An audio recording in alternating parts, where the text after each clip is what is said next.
Salam cinta penuh kedamaian. Bersama saya Bunda Arsaningsih, kita akan bahas sesuatu yang sensitif.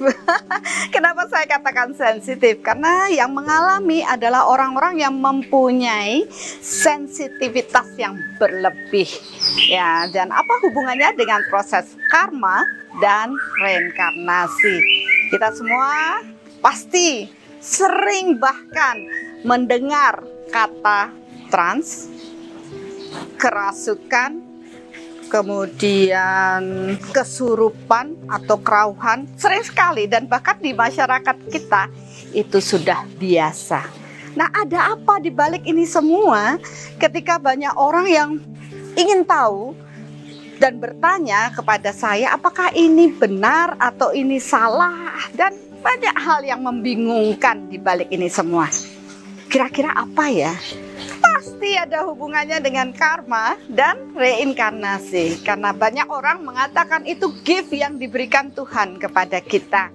Tapi kembali, jangan salah dalam memanagenya. Karena itu bagikan pisau bermata dua, bisa membawa kita pada kebaikan atau membawa kita pada keburukan. Nah, apa judulnya, Bunda? Apa yang merasuki diriku?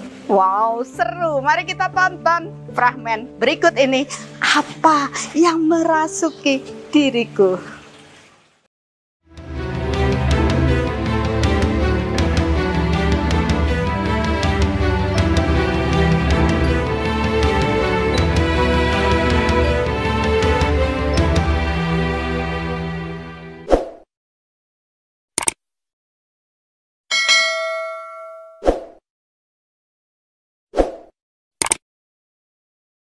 Bun, saya sih kemarin dapat lihat-lihat ya kembali kuliah yang dulu. Woi, buka kitab lagi. Buka kitab. Jadi ternyata memang ya selain jadi ini yang juga sering orang lupa ya. Selain kesehatan fisik, kesehatan jiwa itu merupakan kondisi yang mutlak dimiliki oleh setiap insan. Ya. Jadi kalau mau dikatakan sehat utuh itu dia sehat secara fisik, kemudian sehat secara jiwa. Nah, seringkali kan yang terjadi adalah bagaimana nih kalau fisik dia fitness nih. Ya kan, untuk salah satunya fitness aerobik dan sebagainya. Makan sehat, istirahat. Kemudian, ya. Nah, itu pasti. Nah, sekarang kan permasalahan kesehatan jiwa. Orang malah sering lari dari proses halo, itu. apa kabar, Bu? Teman, Bunda. Oh iya, Bu. Gimana nih, aduh. Senang Ini ketemu Bunda, lagi. saya mau ngajak teman. Iya, Bu. Mau ketemu Bunda. Oke. Apa yang bisa saya bantu nih? Ini Bunda, Ceritakan, Mbak. ya saya kan temenan sama Motur sudah lama. Jadi saya nyaman kalau saya curhat sama Motur. Nah, gitu ya. Saya ngalami kondisi kalau dia bilang orang itu trans gitu Bunda, atau kesurupan gitu. Kita lagi diskusi itu Terus? tadi. Iya. Itu sering terjadi tanpa saya dalam kondisi yang seperti apa gitu, misalnya lagi sesuatu hal atau gimana, tidak Bunda, tapi ya terjadi gitu aja. Jadi saya cerita sama Motur bilang katanya dulu pernah begitu. Jadi saya merasa seperti ada solusi untuk kondisi saya dari Motur tadi aja ke sini gitu. Bunda. Saya jadi ingat dulu dia itu kok loyo banget ya. Dan Bunda selalu menuntun saya dan saya belajar. Nah, akhirnya saya bisa melewati itu, Bunda. Iya, itu dah. Jadi kalau karena sudah mengalami ya, terus bisa curhat, bisa bantu-bantu dong. Pengalaman pribadi tuh jauh lebih kuat ya, jadi guru buat kita. Nah, kalau Bu Sulandri sudah mengalami, kemudian berubah nggak ya? Ya, Berubah, lebih luar bagus biasa, ya. Ya jadi pingin seperti Motur Bunda, pingin bebas gitu, nggak tiba-tiba jadi orang lain, tiba-tiba jadi aneh. Buat saya aneh Bunda. Ada yang saya sebut ini penyakit kah? Ada obatnya nggak? Kalau penyakit, urusan penyakit ya tanya Pak Dokter nih. Ya, Gimana, tadi Dok? kita diskusi Iya. terkait dengan gimana sih yang sehat yang utuh. Kadang orang orientasinya baru fisik aja. Gitu. Semestinya yang diceritakan tadi itu sama Mbak Asih itu adalah salah satu dari konteks kesehatan jiwa sih. Ya, kesehatan jiwa. Jadi sebenarnya kita fisik kita harus sehat, jiwa kita juga harus sehat. Nah, sehat jiwa ini sering orang mengabaikan, padahal salah satu caranya melatih kita memiliki satu mental yang kuat dan sebagainya adalah permasalahan hidup yang kita alami itu adalah latihannya. Permasalahan adalah permasalahan hidup itu yang kita menjadi pelatih kita. Nah, cuman kan sekarang bagaimana mengolahnya, karena sering pada saat kita menghadapi sesuatu masalah apapun itu sering kita menunjuknya keluar. Menunjuk keluar itu sering menyalahkan orang lain gitu maksudnya. Sehingga menjadi lebih runyam lah. Hubungannya dengan kesehatan jiwa berarti kita harus melihat ke dalam dong. Iya, salah satunya di sana. Kita harus mampu melihat kan nggak sakit jiwa maksudnya Pak Dokter. Iya, masih ya nanti takutin aja sakit jiwa. Kita nggak usah ngomong itu, kita bicara kesehatan. Beda ya. Ya masalahnya kalau kita bilang berhubungan dengan sakit jiwa serem juga. Ya, takut Bunda. Ya takut karena kondisi apa ya trans. Apalagi ya istilahnya kalau kita ini trans kerasukan kali kesurupan atau ada lagi yang bilang kerauhan lah. Itu memang sesuatu yang saya pikir itu tidak hanya di Indonesia saja. Ya. Oh iya, itu kan sudah mendunia itu ya. Karena waktu saya di Australia ya di tempat Adam itu tiba-tiba temennya itu bisa trans di kampus gitu, makan rumput dan teriak-teriak kemana-mana. Nggak taunya setelah saya datangi ada kekuatan lain yang mengisi tubuh anak teman saya itu gitu. Ya, terasanya ini kalau Mbak Sri, Mbak Asih gimana? Ya seperti yang Bunda sampaikan, tiba-tiba saya pribadi nih badan saya itu rasanya dikuasai oleh kekuatan lain. Bisa macam-macam itu ya. Jadi bisa dalam bentuk kadang tampilannya kayak apa ya, menjadi sejenis ular seperti itu. Kadang-kadang juga saya sampai berbicara gitu, menyampaikan suatu hal yang dia mau sampaikan lewat saya.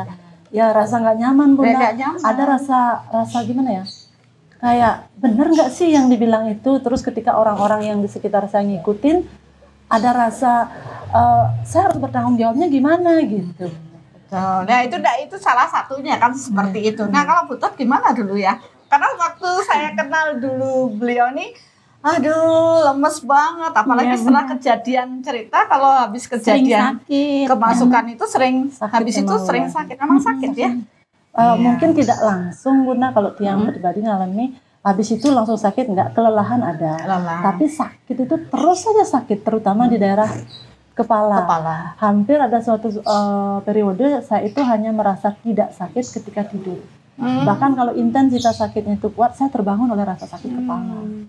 Itu dari kecil ya? Oh, dari kecil. Dari kecil. Kalau Butet gimana tuh? Kalau saya baru setelah nikah. Setelah nikah. Iya, setelah nikah. Iya. Gimana saya juga nggak ngerti. Nggak bisa ngerti. Ini dah. Tiba-tiba begitu saya nggak ngerti. Tapi ya bersyukur. Tapi kan sekarang masih ya, bersyukur. Ya? Ya karena kenal Bunda mungkin. Hanya Bunda karena yang sudah lewat. Teman ini. Ya makanya kadek curhat sama saya. Yuk kenalin aja sama Bunda. Hanya Bunda yang bisa.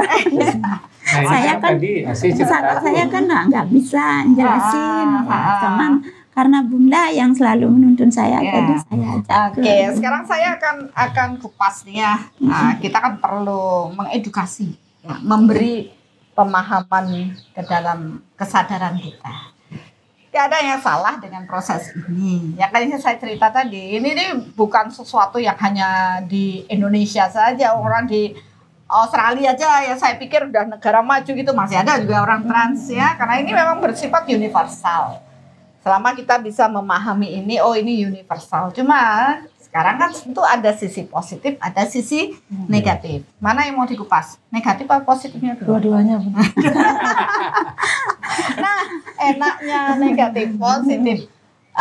Sisi yang sering kita lihat tuh sisinya yang positif aja deh dulu ya, yang baik-baik saja kita bahas dulu. Pada saat proses trans itu peralihan ya. Nah, karena pada saat itu kesadaran jiwa kita seperti tersisih gitu ya. Kadang kekuatan yang lain itu masuk ke dalam tubuh. Kadang kalau kondisi seperti ini kita tuh pingin pada bukan kesadaran, ngomongnya tuh tidak terkendali, tidak terkendali sesuai dengan pesan yang ingin disampaikan oleh kekuatan yang memasuki tubuh kita. Nah, sedangkan kesadaran kita seperti tersisih masuk dalam satu kotak lah gitu ya, tidak bisa dengan kekuatan full nyetop omongan, nyetop gerakan atau apapun yang ingin dilakukan oleh kesadaran yang memasuki tubuh kita. Gitu kan? Iya. Karena saya juga ngalamin. Setelah proses ini, sisi yang positif yang kita bisa lihat sebenarnya adalah biasanya kondisi ini adalah penyampaian pesan. Ya. Pesan apa yang ingin disampaikan oleh kekuatan-kekuatan yang memasuki tubuh seseorang tersebut. Dan ini pun ya diyakini kalau dulu zaman proses turunnya agama itu ya sabda Tuhan yang mampu ditangkap oleh kesadaran manusia, karena semua kan proses penyampaian pesan itu dulu. Nah, sekarang ini yang menarik ini Bunda menyampaikan bahwa ada penyampaian pesan dari kekuatan lain. Maksudnya apa? Ini dulu yang begitu kan, ini ngomongin sisi yang positif ya kan, sejarahnya itu begitu gitu lah. Sehingga itu yang diyakini banyak orang kan, karena itu zaman dahulu ketika proses ajaran tuntunan itu dilakukan dengan masuknya kekuatan Tuhan dalam diri seseorang, sehingga sabda yang kita sebut sabda Tuhan bisa disampaikan. Ini adalah penyampaian pesan oleh jiwa-jiwa yang memang terpilih oleh Tuhan karena mempunyai kelebihan tadi. Ya, jadi nggak sembarangan. Jiwa yang terpilih ya. Jiwa yang terpilih kalau kita lihat juga karakternya baik, karena tentunya hukum sejenis menarik sejenis itu berlaku pada proses ini. Penyampaian sabda sejenis menarik sejenis. Ya, jadi ketika sabda Tuhan hendak disampaikan, maka orang ini harus mempunyai kesejenisan dengan energi Tuhan. Baru sabda atau pesan ini bisa disampaikan. Itu prosesnya dulu. Sehingga itulah yang kemudian diyakini, wah kalau ada orang trans, orang kerauhan, orang yang kerasukan, ini nanti ajaran akan diturunkan tentu yang positif. Tapi saya kembali, sejenis menarik jenis, karakternya bagaimana? Apa yang ditarik, kekuatan yang ditarik tergantung pada antena pemancarnya ini. Mau frekuensi mana yang mau ditarik gitu. Kalau mau frekuensi yang tadi yang tinggi, ya dia harus mempunyai karakter yang baik, kesadaran yang tinggi, baru mampu menarik. Tapi yang terjadi di masyarakat, nah itu kan yang positif tuh. Yang terjadi di masyarakat, antenanya nggak semua tinggi tuh, yang rendah-rendah ditarik, ya semua akhirnya kan sesuai dengan frekuensi yang mereka miliki, yang berhubungan dengan kesadaran tadi. Berarti itu sisi negatifnya. Sisi negatifnya, positifnya kan kalau kita bisa sebagai saluran Tuhan untuk menyampaikan sabda Tuhan kepada banyak orang untuk kebaikan umat manusia. Oke. Kalau itu Bunda tadi saya tangkap bahwa pada zaman dahulu itu sabda dan itu diyakini untuk proses belajar banyak orang. Nah kondisi yang saya alami tentu jauh sekali dari yang namanya saya juga bingung tadi. Yang mana apa sih itu, saya? Apa itu yang tadi positif, sejenis dengan Tuhan, sejenis dengan yang di bawah. Terus terang saya bingung itu Bunda. Iya, nah itu mengindikasikan saya kayak Pak Dokter bilang berada di mana. Sisi negatif kan? Ya, itu kan kita lihat ini secara global dulu. Saya tidak mau hanya dari sisi personal saja, karena personal pasti kita mengalami itu. Kenapa? Karena saya juga dulu mengalami seperti itu, ya. Karena sebenarnya kita itu bisa mengalami seperti itu karena kepekaan kita terhadap proses alam, kepekaan tubuh manusia terhadap proses alam, yaitu proses energi. Kalau orang punya peka dengan energi, kepekaan dengan energi, maka sesuatu yang makseng itu aja kita sudah teralihkan fokus kita. Ya udah berasa. Akhirnya kita fokus pada apa itu. Tapi kalau orang yang bebel ya mau nggak mau ada apa di situ nggak berasa kan gitu. Karena kita punya fokus berasa, begitu ada sesuatu fokus kita beralih. Dan kalau itu difokuskan di situ, dia menangkap energi ini. Kalau dia memperbolehkan sesuatu itu memasuki dirinya, maka dia akan terjadi trans tadi. Nah, memperbolehkan kekuatan itu masuk kepada diri. Karena fokus ke sana. Berarti ada password memperbolehkan ini sebenarnya kan sesuatu yang perlu digali. Ya, karena apa yang menyebabkan apa yang saya bisa mengendalikan itu gitu loh. Sama kayak saya baru-baru ini kan terasa lah orang baru masuk tuh mau masuk tuh. Saya hanya menyiarkan untuk menarik energi Tuhan. Itu yang saya niatkan setiap ada rasa kayak dulu itu. Itu yang saya terus afirmasikan. Passwordnya apa?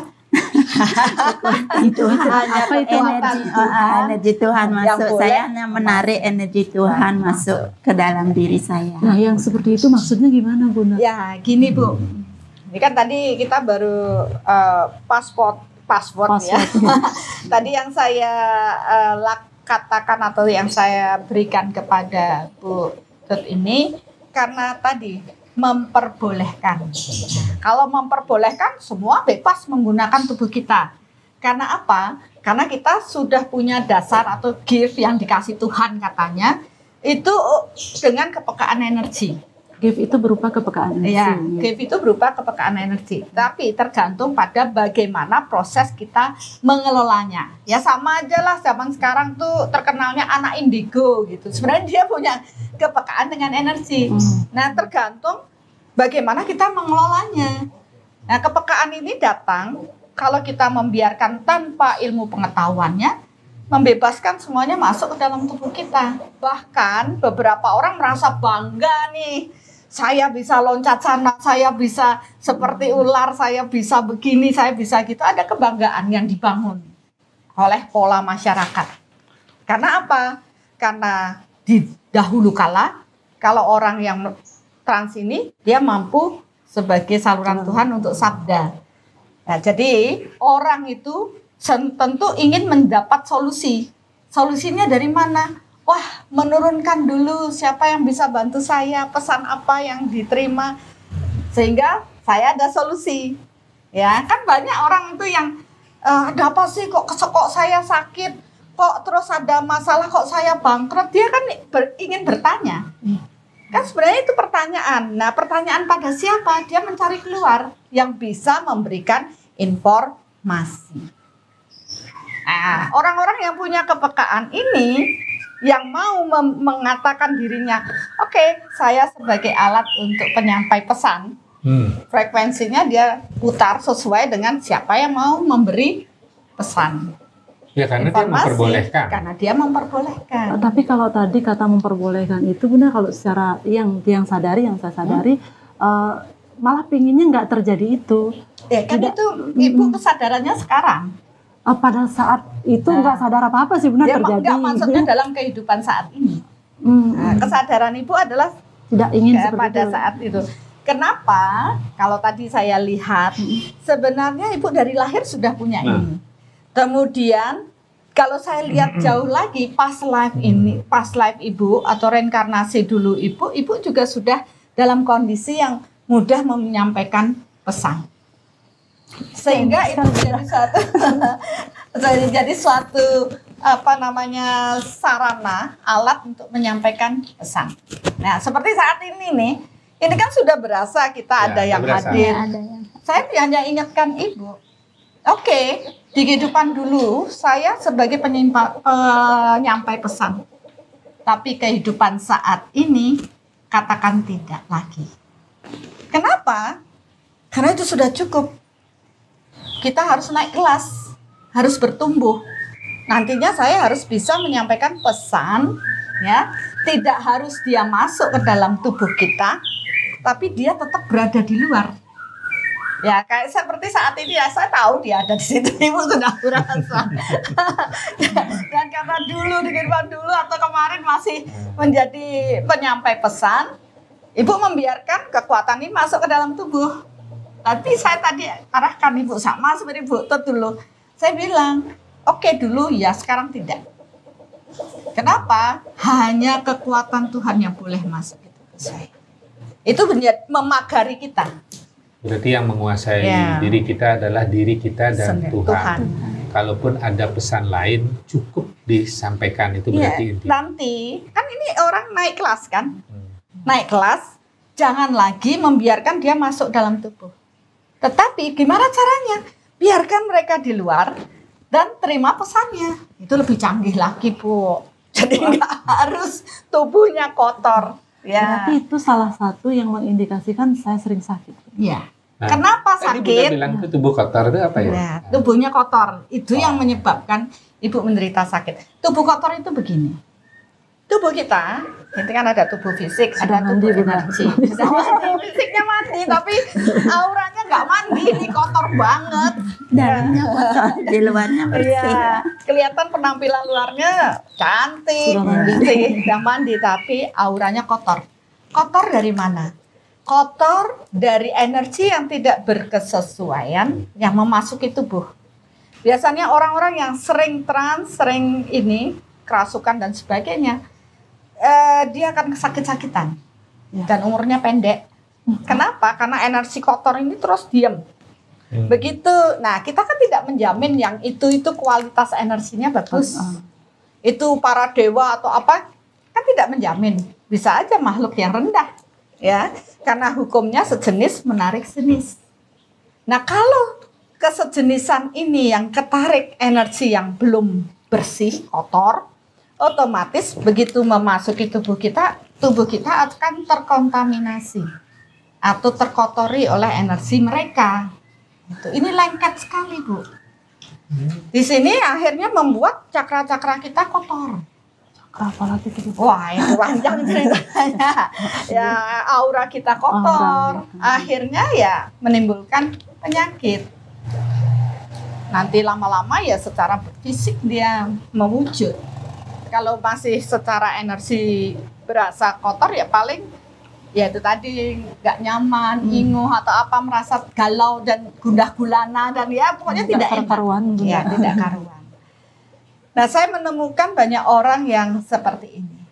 Maka apa yang harus saya ajarkan ini seperti Bu Tut, membentengi diri, memagari diri, membatasi, hanya kekuatan Tuhan yang boleh masuk dalam diri saya.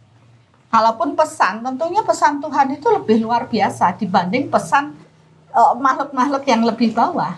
Walaupun mereka bisa menyampaikan pesan, misalkan, oh sebentar lagi mau gunung meletus, oh bisa. Oh kamu itu sakit karena ini, bisa.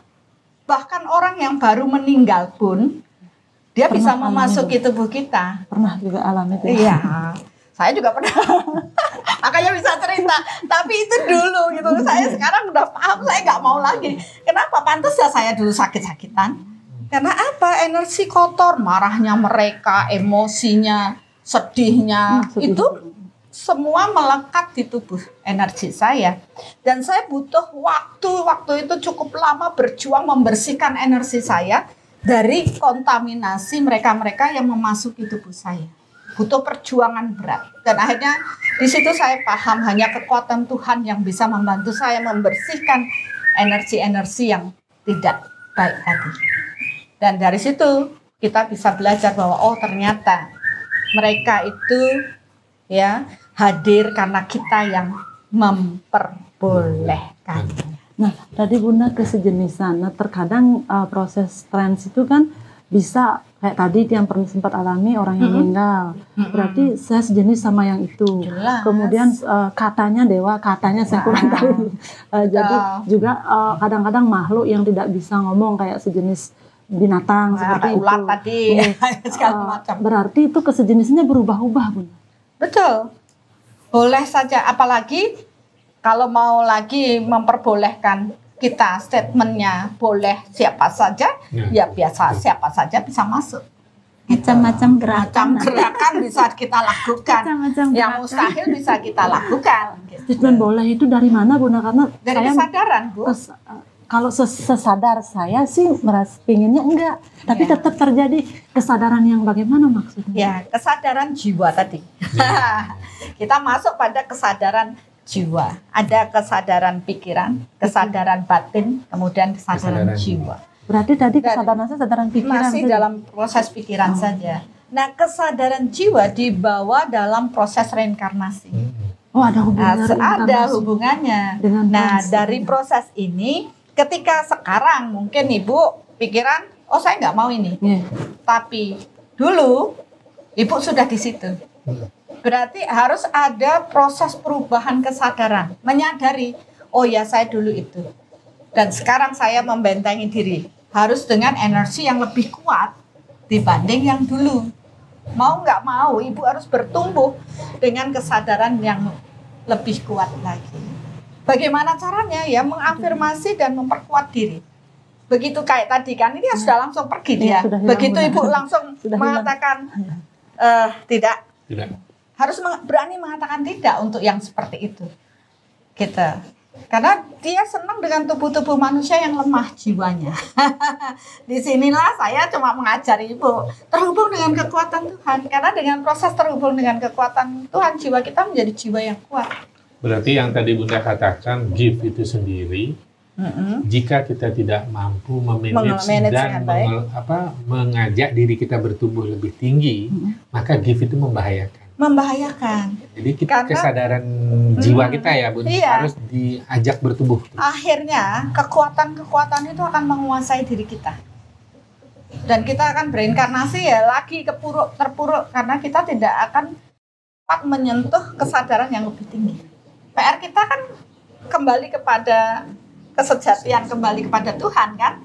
Nah kalau kita terus terikat dengan kekuatan-kekuatan bawah, kesadaran yang masih rendah, kita akan butuh waktu lama untuk bereinkarnasi, terbelenggu di sini, tidak bisa naik kelas. Bahkan nanti pun para dewa atau tingkatan yang lebih tinggi penguasa, dia akan membutuhkan tubuh manusia untuk pendewasaan jiwa.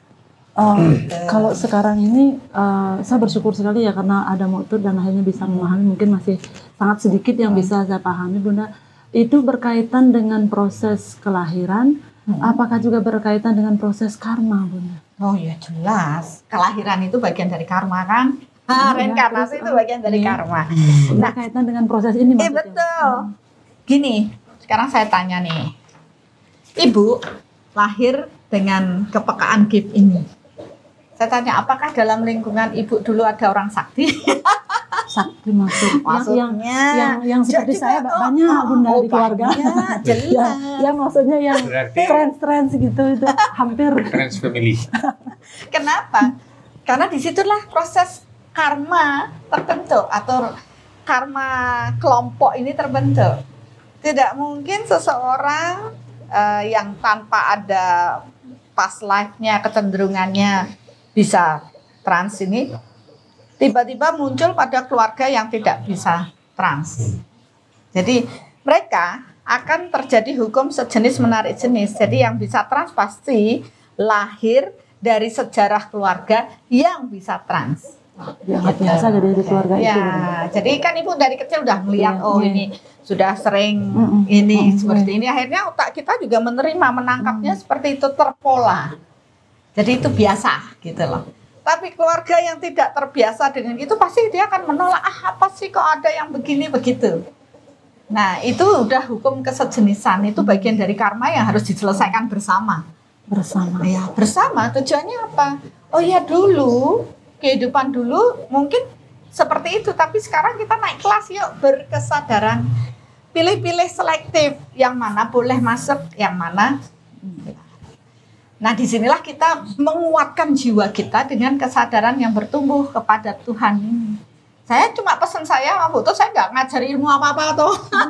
Saya cuma ngajar itu aja. Cuma dikasih masukan itu aja, gini caranya itu saya lakukan. Gimana tuh? Cuman, Lu cerita dong ya kan? Ayo, udah ngajakin ke sini sekarang giliran kamu. Bunda dia bilang nanti kalau ada gitu tarik kita melalui Tuhan aja, tarik energi Tuhan yang boleh masuk ke tubuh kita gitu aja. Kan saya cuma ngajar Itu aja. Aman, sekarang aman-aman aja. Cuman saya nanya sama Bunda, kalau Kadek ini kan masih kecil, Udah dari begitu. kecil. Kalau saya kok baru nikah, Baru nikah. baru setelah nikah, setelah punya anak. Gini, memang ada banyak cara ya. Ada orang yang sudah pembawaannya dia peka terhadap energi. Kemudian dan dari kecil sudah berkembang.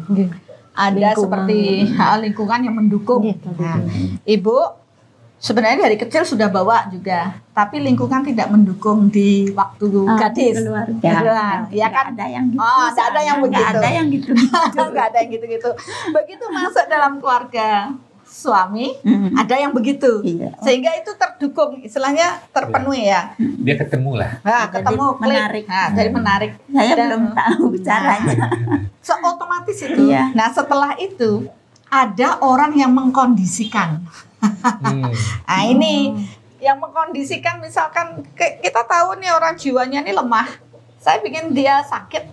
Terus ada orang yang bisa mengatakan, kamu lo masuk di sana. Tiba-tiba orang itu trans. Ya, itu sesuatu kan, itu ada yang begitu.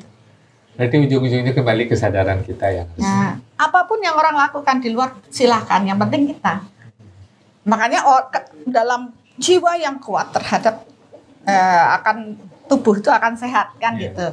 Jiwanya kuat dalam proses ini ya, kesehatan mental tadi. Biasanya orang-orang yang mudah dikendalikan adalah orang yang stres. Ya, Orang yang tegang, orang yang lemah, ada psikologis. stres, ada kekecewaan yang mendalam.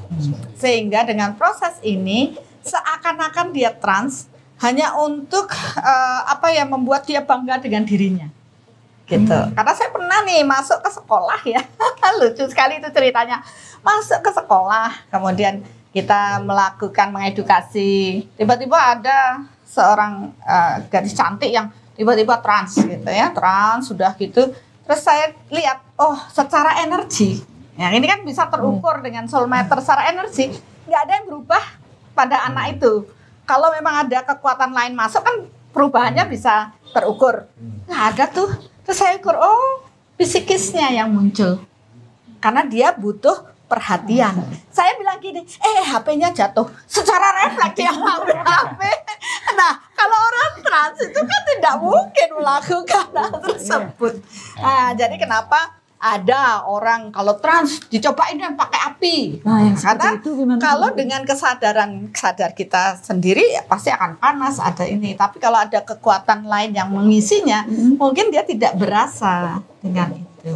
Pernah Tuh. Tapi ada loh yang kemarin tuh saya lupa deh. Salah satu media saya baca ada yang meninggal karena ketusuk itu loh. Ya, karena itu tadi proses-proses seperti itu kembali kesadarannya dia di mana.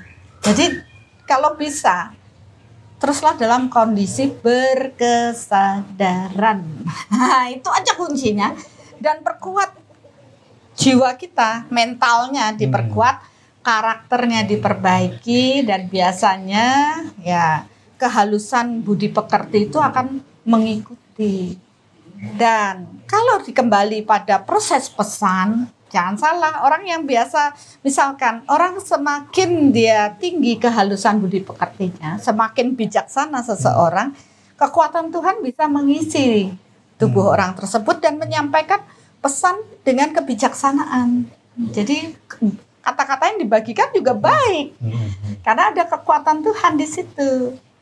Tapi tidak terlihat oleh orang-orang yang lain, karena dia bisa mengendalikan kesadarannya itu. Kemudian ada juga kan orang trans, wah sudah begini begitu hebat sekali. Coba lihat karakternya dalam keseharian. Biasanya kesejenisan itu ada yang dia mampu tarik sesuai dengan proses energi yang dia miliki. Karakter buruk, perilaku buruk pasti menarik energi yang buruk. Itulah kekuatan yang lebih rendah. Karakter yang baik, berbudi pekerti baik, dia bijaksana, dia menarik energi yang lebih tinggi. Seperti itu sebenarnya hukum alamnya. Nah, kalau seperti Ibu tadi, saya bilang kan saya tahu dia ada, tapi saya bilang jangan. Kenapa? Supaya tidak mengotori, karena energinya tidak bagus. Jadi kita biarkan saja, nanti berlatihlah. Oke, saya tahu dia ada. Pesannya apa? Kita tidak lagi menjadi mediator untuk memasuki tubuh, tapi kita bisa mengontrol diri kita dengan baik. Kita tahu pesannya apa. Itu namanya proses naik kelas. Jadi memang sih kalau kita lihat di tadi orat-orat sih pada ngobrol, cuma saya rasa saya dapat pelajaran. Jadi banyak sekali orang-orang. Jadi ternyata ada memang persamaan ya dari ilmu kejiwaan ini, bahwa satu, kita itu penting sekali yang namanya memiliki satu kondisi kesadaran yang bagus. Yaitu suatu kondisi kesigapan mental kita kan gitu ya, dalam menanggapi rangsangan dari luar dan dalam. Ya, yang tadi itu dari luar. Ada dari luar. Dari dalamnya apa? Bisa jadi ada trauma nggak dulu, ya kan? Kita kan kadang ya, yang Bunda cerita tadi orang yang mau anak kecil itu. Ya, karena dia ingin dapat perhatian. Dari dalam berarti. Dan kita itu harus memiliki juga kemampuan kognisi yang baik.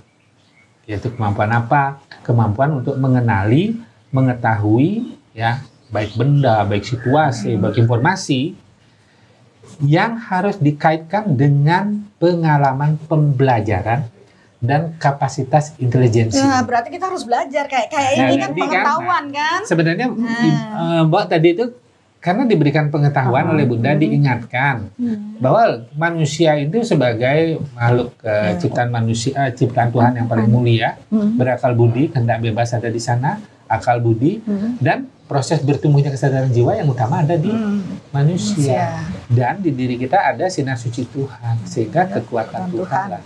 Nah, pengetahuan itu kan yang dipegang. Ya. Sekarang kan kesadaran dan terhubung dengan Tuhan ya. Ya, itu yang membantu. Kesadaran dan kemampuan pengetahuan yang Mbok pegang. Nah, otomatis di sana akan tercitra dalam bentuk perilaku. Orang yang memiliki kesadaran baik, maka perilaku dia akan baik dalam tutur kata, olah rasanya, dan semuanya. Nah, sehingga apa? Disitulah dia akan, kalau saya katakan, dia akan memiliki, kalau di teori ini dikatakan bahwa dia memiliki kesadaran yang baik, fungsinya baik, dan jika dia punya gift yang seperti tadi, itu kan agak hati-hati juga. Iya, betul. Iya kan? Gift kayak Mbok bilang, saya dengar gini. Sekarang kalau dengar ini, jika orang yang sehat, ya sehat secara mental. Maka dan dia memiliki karakter baik, diproses dulu, bisa jadi yang didengar ini harus dicerna dulu kan gitu. Ya, tidak semua asal semua dibagikan, disampaikan. Karena apa? Ingat loh, ini bagian dari karma. Kita dapat bisikan buruk, terus kita nyampaikan buruk ke orang, kita menanam karma buruk. Yang saya takutkan, Bunda, kayak tadi saya sebut di awal, bahwa ini adalah tanggung jawab. Iya, makanya kita jangan mau saja begitu saja. Harus ditelaah dan kapasitas apa yang bisa saya bagikan pada orang supaya saya tidak membentuk karma buruk yang berlebih. Saya pernah, Bunda. Jadi hati-hati punya gift itu ya. Saya pernah ada bisikan-bisikan, tapi saya abaikan karena kalau itu disampaikan mungkin jelek. Nah, artinya kan kembali kita mengevaluasi contoh nih, misalkan lu dengar begini, bunuh anak lu, benar nggak itu? Itu di media juga pernah dimuat itu karena dia mendengar bisikan katanya dia kalau nggak salah menggauli anaknya atau apa. Makanya dari proses ini kita sudah belajar, Bu. Pesan saya, ya gift itu sesuatu yang baik kalau kita mampu mengelola baik. Tapi kalau tidak, dia akan menghancurkan kita. Apalagi menumbuhkan kesombongan kita, ya, menumbuhkan arogan, terus merasa sok suci dengan proses apa yang kita lakukan. Padahal ya kita tuh apa sih di mata Tuhan. Tetapi dengan kesadaran jiwa yang bertumbuh, kita itu bisa memagari diri kita, memilah ya mana yang positif, oke, nggak apa-apa. Kalau ini untuk kebaikan banyak orang, kenapa tidak ya? Kadang kita logika manusia masih ada keterbatasan. Tapi yang di luar secara energi kan tidak terbatas. Informasi bisa datang dari mana saja. Nah, kalau saya kan gunakan ini metode soul meter untuk merangkum semua informasi dan memilah mana yang baik menurut kehendak Tuhan kan gitu. Kalau baik ya kenapa enggak? Informasi yang kita terima akan bermanfaat membuat hidup kita lebih bagus. Tapi kalau informasi yang kita dapat buruk terus kita sampaikan buruk, itu membuat kita menanam karma buruk. Nah, disinilah perlu kecerdasan spiritual. Nah, di sini berlatih. Sama aja, Bu. Dot kan cuma saya ajak, ayo berlatih dengan proses kecerdasan spiritualnya. Latihan. Ya, artinya kan pas ya. Serius, Bu. Jadi selain mungkin suka lari pagi-paginya, ya kesehatan fisiknya terjaga, tapi diskusi yang begini banyak orang yang tabu mendiskusikan atau tidak mau mendiskusikan, malu akan aibnya. Ya kan? Tapi sebenarnya kan Mbak Asih cerita seperti ini kan akhirnya apa? Sebenarnya kita sedang berusaha bersama-sama, ya kita berbagi. Mbak Asih sendiri juga sedang menuju saya mau sehat secara jiwa juga, bukan hanya raga kan seperti itu. Dan jadi memang harus pengetahuan kan bertumbuh. Menyiapkan waktu ya untuk mulai masuk ke dalam, bertumbuh dengan proses kesadaran. Itu penting. Ya syukurlah punya teman yang belajar. Siap dikoreksi. Karena kan kita harus dikoreksi oleh siapa? Ya pengetahuan kebenaran yang mengkoreksi di kita gitu. Jadi sehingga dengan kita siap dikoreksi adalah pengetahuan kebenaran, maka disitulah kognisi kita juga makin baik, kesadaran kita juga makin ya, tubuh baik. kita juga lebih sehat loh. Apalagi kalau auranya bersih. Gitu. Yang seperti tadi contohnya Bunda, sebelum dia datang, syukur sudah mendengar beberapa hal dari Bunda dan Mutu. Itu sangat pengetahuan yang luar biasa. Praktek dan lewat Bunda. Itu harus lewat lagi. Kita ngobrol terus loh. Saya udah habisin satu. Saya terkesima Bunda. Dicoba dulu dengan kuenya. Terima kasih Bunda. Ya, kita telah menyaksikan bersama fragmen apa yang merasuki diriku. Waduh, serem ya. Tadi sempat saja kalau tidak ada kesadaran tadi dari Bu Sri Asih, mungkin itu sudah menjadi suatu ajang di mana kerasukan, trans atau kesurupan itu terjadi. Syukur pada saat itu beliau sudah ada kesadaran untuk memagari diri, hanya kekuatan Tuhan yang boleh masuk ke dalam diri. Nah, ternyata di masyarakat banyak sekali yang belum paham benar dengan proses trans, proses kerasukan atau kerauhan atau apapun namanya, karena ini bersifat universal loh ya. Jangan dipikir hanya di Indonesia saja yang seperti ini, di luar juga banyak. Nah, apa sih yang terjadi? Tadi kita sudah bahas bahwa ya, seseorang mempunyai gift yang diberikan oleh Tuhan. Dan ternyata itu adalah proses dari reinkarnasi kita yang terdahulu, kepekaan kita terhadap energi. Nah, kita bicara dong masalah energi, walaupun tadi ada dokter yang menerangkan berhubungan dengan masalah kejiwaan. Apa sih sebenarnya trans itu sendiri? Adalah ketika ada kekuatan lain atau energi lain yang memasuki tubuh seseorang yang membuat kesadaran orang tersebut tersisih, dan kekuatan inilah yang menguasai dirinya. Nggak ada yang salah, benar kok, boleh. Tapi ingat, hidup adalah pilihan. Kita sudah mempelajari juga, bahkan Ya, saya juga sudah mengalami proses masuknya kekuatan lain ke dalam diri kita, ternyata juga membawa semua energi yang mereka miliki, salah satu mungkin kemarahan, kebencian, dendam, ya, atau mungkin kesedihan yang akhirnya menempel di aura kita dan mengotori aura kita. Inilah yang menyebabkan banyak orang yang sering trans, dia akan kelelahan secara berfisik, kelelahan secara mental, emosional, dan spiritual karena tubuh energinya kotor. Nah, bagaimana kita menyikapi kelebihan yang Tuhan berikan kepada kita? Saya memberikan arahan kepada banyak orang yang mengalami dan dia mengatakan saya nggak mau seperti itu karena itu merugikan. Walaupun kita tahu ada sisi yang positif yang bisa kita petik. Dan saya cuma mengajarkan supaya mereka menguatkan kesadaran jiwanya terhubung dengan Tuhan. Karena hukum alam ini sejenis menarik sejenis. Ketika kita menyiapkan ruang untuk Tuhan berada di dalam diri kita, tentunya perbaiki karakter kita. Proses pembentukan karakter yang lebih halus, berbudi pekerti yang baik. Dan ketika proses ini terjadi, saya bilang itu naik kelas.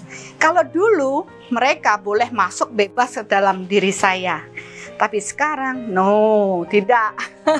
Saya hanya memperbolehkan kekuatan Tuhan hadir dalam diri saya. Saya membersihkan diri saya dari semua energi kotor. Saya memperbaiki karakter saya untuk lebih halus dengan bertoleransi, memaafkan, meminta maaf, dan tentunya menjaga hati tetap bahagia.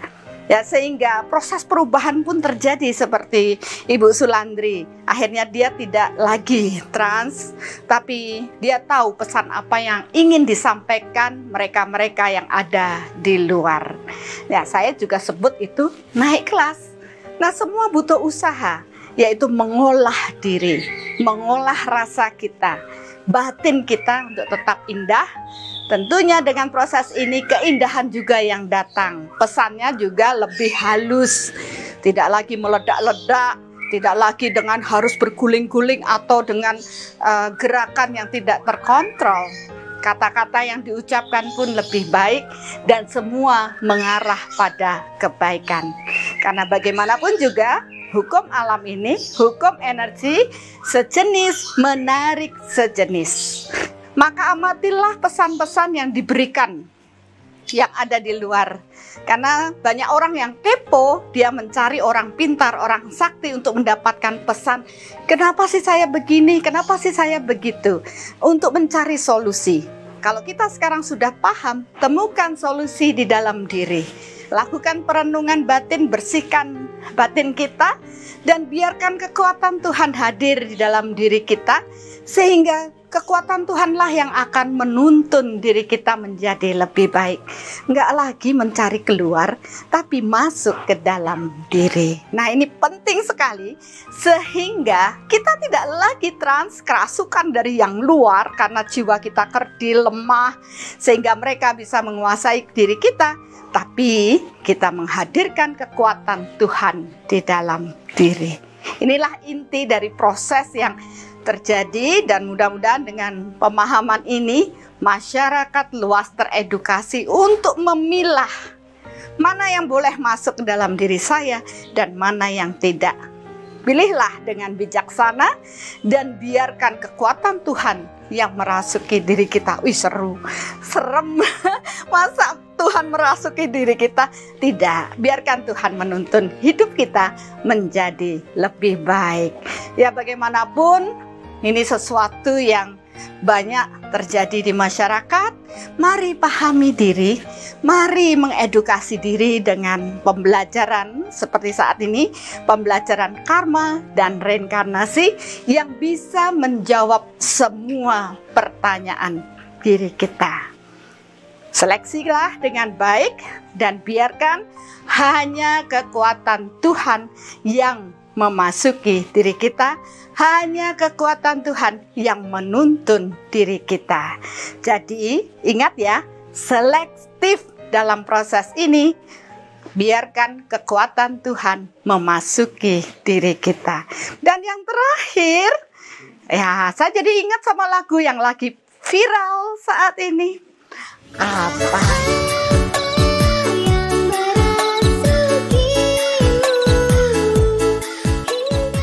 Dan ingat, hanya kekuatan Tuhan yang boleh memasuki diri kita.